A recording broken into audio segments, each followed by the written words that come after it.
An intriguing question about countries' shapes sparked interest among researchers. Which is the most rectangular country in the world? David Barry, an Australian geo-statistician, tackled this question by utilizing a dataset describing the borders of all nations. His calculations concluded that Egypt, with its straight borders and relatively uniform shape, holds the top spot for rectangularity. Simultaneously, an Argentinian mathematician, Gonzalo Ciruelos, sought to determine the world's roundest country. Sierra Leone emerged as the winner of this category. These findings imply that Africa, with its diverse geopolitical morphology, houses both the most rectangular and roundest nations. Curiously, the Vatican ranks as both the fourth roundest and the second most rectangular nation.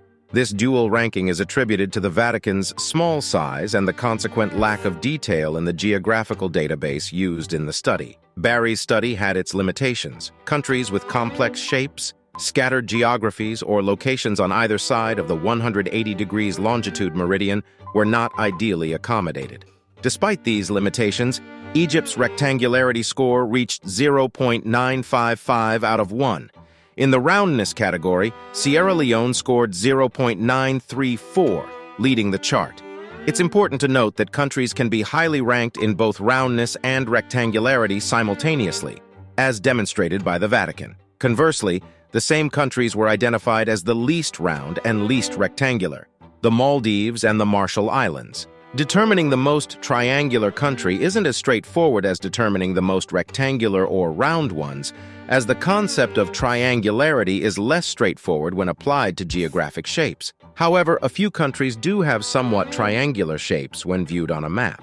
Namibia, in southwestern Africa, has a rough triangular shape. The long northern border with Angola, western coastline, and southeastern border with South Africa form the three sides of the triangle.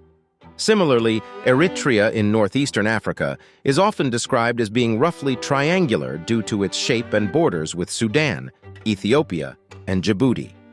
While these findings don't necessarily carry practical implications, they certainly offer an intriguing perspective on the world's geopolitical morphology.